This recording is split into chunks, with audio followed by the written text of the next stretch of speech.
Сафет Сулејман од Шутео Ризари е татко на 8 деца, но според државата тој има само 5. 3 од нив немаат никакви лични документи, односно тие се фантоми, лица без идентитет, без доказ дека се родени и живеат во Македонија.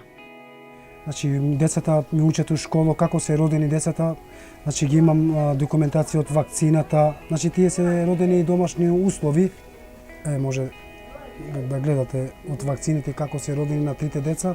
Имам значи документи од свидетелство школа што му учили децата. Значи документи такви имаат, меѓутоа немаат извод. Да, значи немаат извод дечината. Овој проблем на семејството Сулејман има подолга историја. Неговата сопруга е родена во 1975 година во Кавадарци, но нејзините родители ја запишале во книгата на родени дури 10 години подоцна, во 1985 година. Кога го родила првиот син во домашни услови, никако не можела да докаже дека е негова мајка, затоа што според податоците кои се запишани во незината лична карта, тие се разлика само 9 години. И така дошло и второто па третото дете, и ниту едно од нив од раѓање нема никаков личен документ. Следните 5 деца се родени во болница и тие веднаш се впишани во матичната книга на родени. Семејството Сулејман е едно од многуте кои дома чуваат фантоми. Според пресметките на институциите, бројката на овие луѓе не е поголема од 300, но според невладините организации, кои секојдневно се меѓу нив, е дека нивниот број е поголем за 10, па дури и 20 пати. Според невладините организации од 3 до 5.000, а според тврдењето на Народниот правобранител, на омбудсманот, на една од собраниските комисии, беше дека таа бројка од 5.000 е уште поголема. Тврдењето на државните институции, поточно на Министерството за внатрешни работи во 2000, ако не се лажам, 12 година, беше дека бројката е околу 300 и не е повеќе од 300. Овој проблем датира од независноста на Македонија, кога државата одреди временска рамка од 1 година, за да можат сите нејзини жители да аплицираат за македонско државјанство. Со ова на лицата без државјанство, кои што подолг период живеат во Македонија, им се даде можност да се стекнат со македонско државјанство. Меѓутоа, ниту една од овие правни мерки во целост не го реши статусот на така наречената затекната група граѓани. Како резултат на овој нерегулиран статус, започнувајќи од 2005 година па наваму, се појави феноменот на така наречените правно невидливи лица, што денес резултира со 3 генерацијски проблем.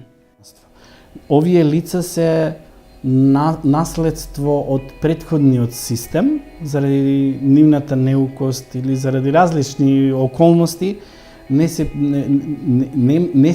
пријавиле дека воопшто се родени. А ако мајката нема лична документација заради X причини, една од тие причини е заради тоа што е родена дома, па родителите не го пријавиле, без разлика што нејзините деца се раѓаат во здравствена институција и полесен начинот на нивно пријавување, меѓутоа повторно мора да се реши прво проблемот на таа мајка, за да го реши проблемот на нејзините деца, па и на нејзините внуци. И тоа така ви останува генерацијски. Проблемот почна институционално да се третира пред 10 години на иницијатива на невладините организации. Тие алармираат дека официјалните бројки на институциите не се точни, туку дека низ Македонија има многу фантоми. Амбрела е само една од граѓанските организации која досега со нејзина помош успела да обезбеди доказ за раѓање и потекло и да им извади документи на околу 3000 лица. Ако ние направиме една кампања, истражување на ниво на цела Македонија, секако дека таа бројка ќе биде многу поголема отколку што сега незванично ние велиме дека е званична. За жал, ние се уште немаме званична статистика која ќе каже точно колку имаме лица без лична документација или така наречени фантоми кои не се видливи за систем. Во случај ако докажувањето на идентитетот на лицето не е можно ни со сведоци, последен начин е преку ДНК тест, кој е најскап доказ во постапката за докажување на биолошката поврзаност помеѓу мајката и детето. Министерството за труд и социјала од својот буџет досега има издвоено 20.000 евра за ДНК анализи за период од 3 години за 92 лица, но тоа не е доволно. Значи една ДНК за татко, мајка и едно дете кошта 300 евра. За секое наредно дете кошта плюс 100 евра.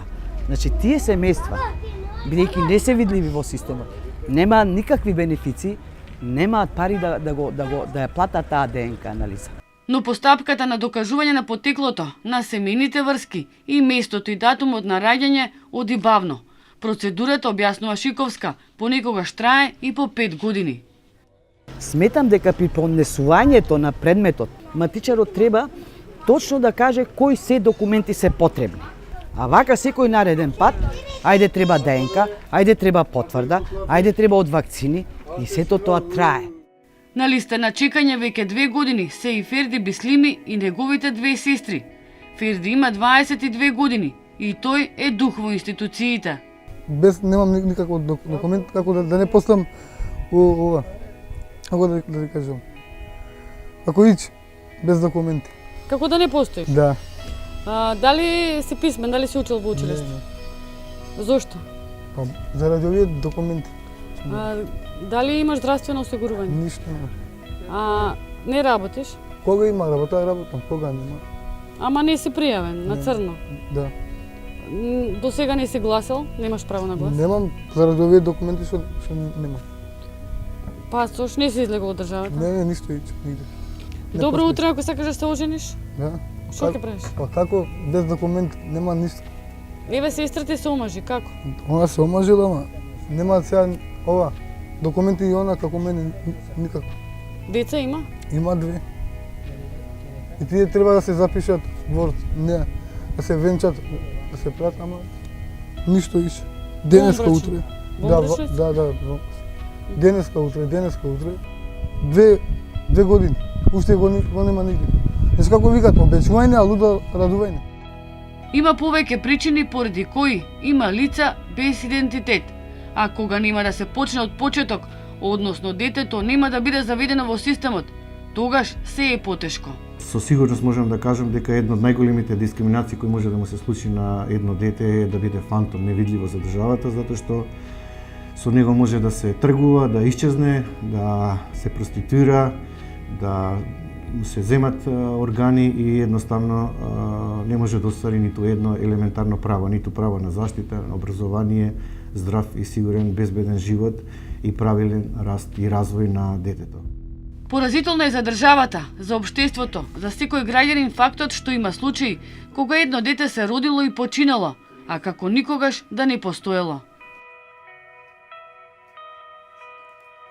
5-годишно девојче се роди без идентитет и почина без идентитет.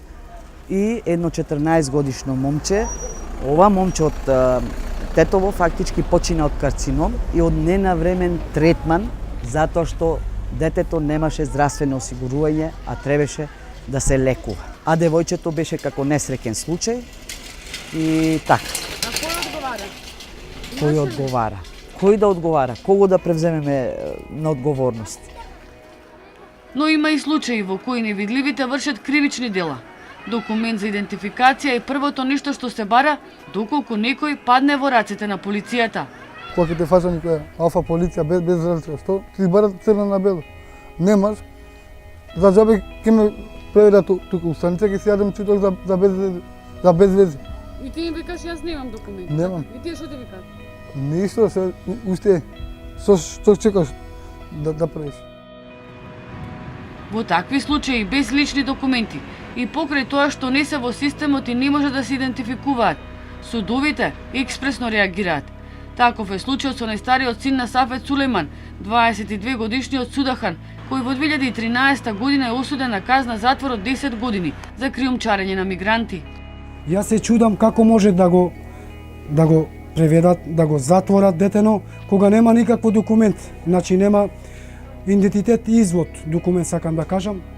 Бидејќи немаат доказ дека судахан е нивни син, родителите немаат ни дозвола да го посетат во затворот. Не го виделе веќе 2 години. Значи бев и неколку пати, значи ми вратиле. А зошто не ви дозволуваат да кога е веќе осуден внатре, зошто вас вие имате документи, така? Имаме пребидејќи ме барат извод од таму од детено. Вика мора да носиш извод. И ја му кажам таму во капијата, викам како може да го затворите кога нема документи детено. Тоа е вик. Невладините апелираат државата да го реши овој проблем што побрзо. Оти во Македонија не само што не се намалува нивниот број, напротив, тој секоја година е се поголем. Овој проблем неколку години наназад се провлекува низ извештаите за напредокот на Република Македонија во евроинтеграциите. Неколку години сме ние критикувани дека овој проблем државата не го решава. Според Змијанац одмеѓаши, доколку државата има желба да го реши овој проблем, потребно е нивно системско вклучување преку ДНК анализа и евидентирање на сите деца од страна на центрите за социјална работа и локалната самоуправа.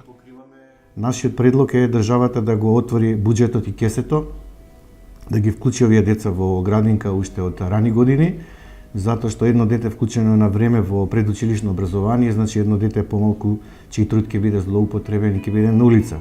Во 2014 година во Министерството за социјала е формирано координативно тело за решавање на статусот на лицата без документи, но според невладините организации ефектите се незадоволителни. Македонија со координативни тела и со стратегија е преполна.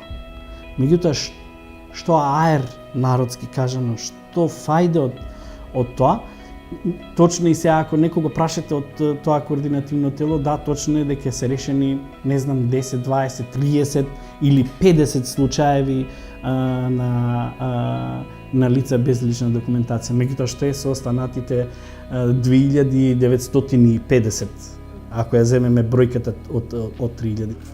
Еден од предлозите е според примерот од други земји, да се направи посебна матична книга за овие лица, за да се знае кои се и колку се, што е подобро, отколку да бидат надвор од системот, а потоа, како што еден по еден ќе се решаваат случаите, да се префрлаат во редовните матични книги.